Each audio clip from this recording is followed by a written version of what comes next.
Welcome to Grip, Grind, Glory, the podcast where we get honest about what judo really is and what it could be. And now your host, Challenger-in-Chief Anna Janovics.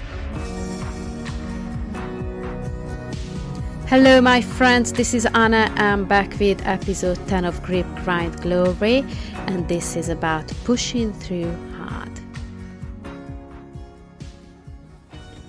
So today I would like to shed some light on what happens when I, for once, surely do stop when things get hard, and especially in judo.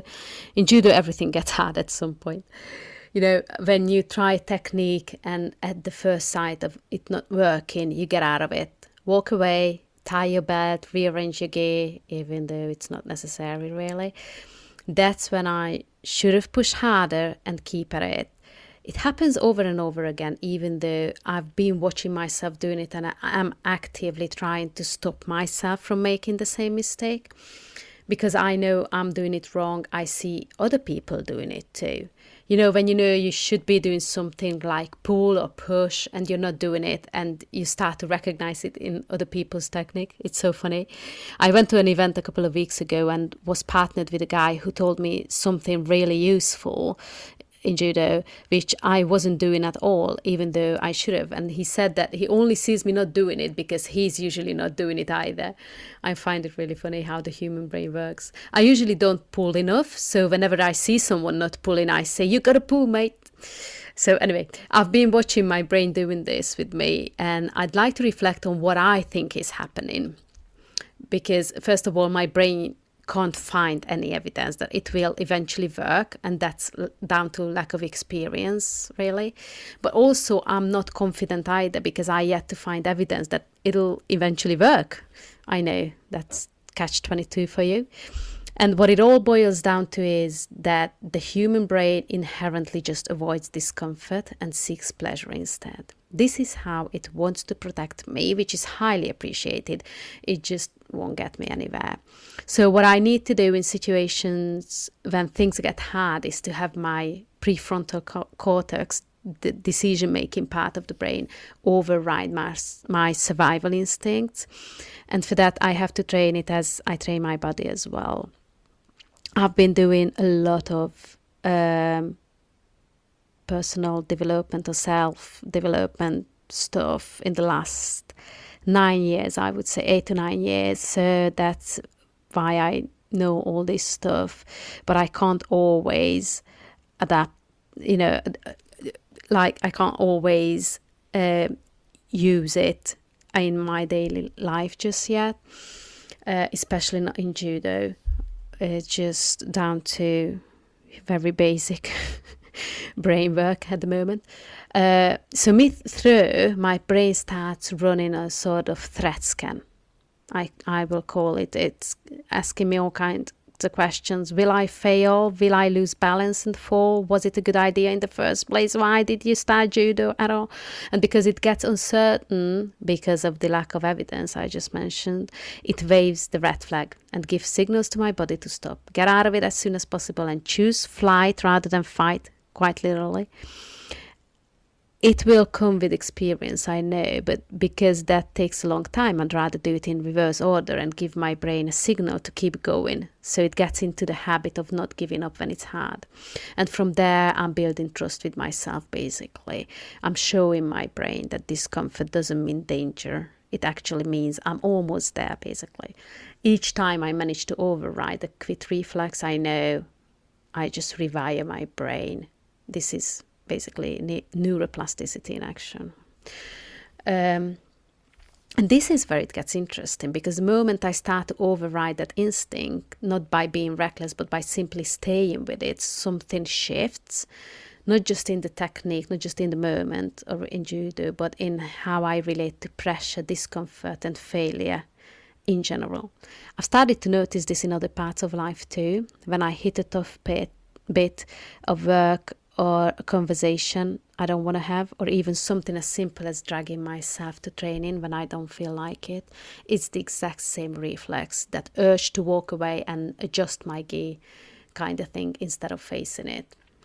But here's the thing, there is a kind of mental toughness you can build where the default reaction slowly becomes keep going and not walk away. And judo gives you so many chances to build that.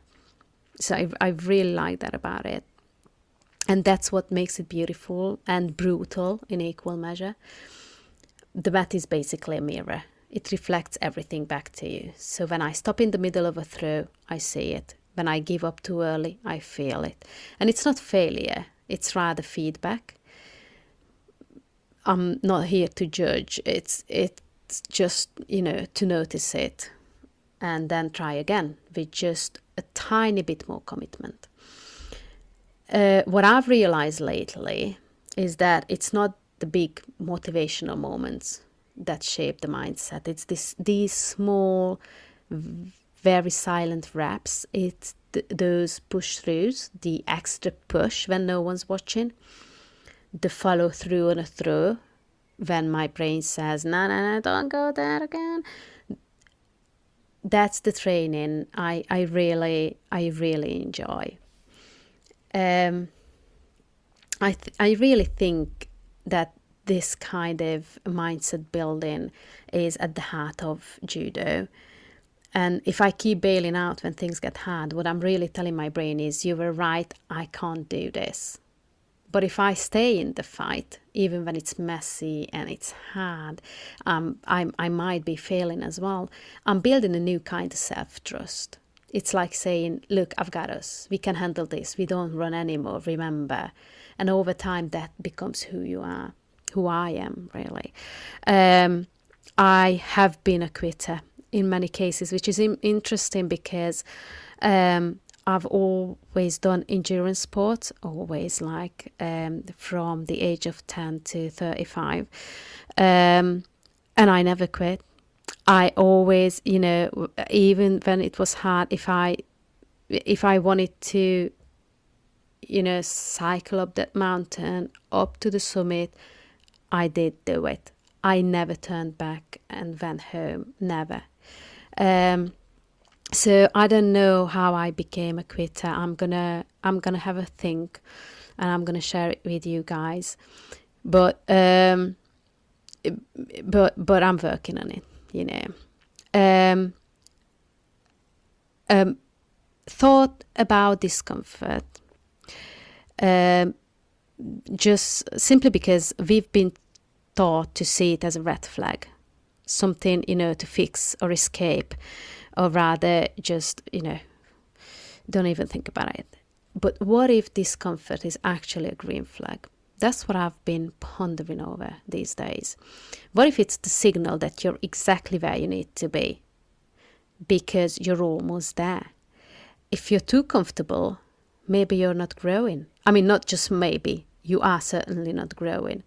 If it feels easy all the time, you're not going to be on the edge of anything important, very close to something great, to a great achievement.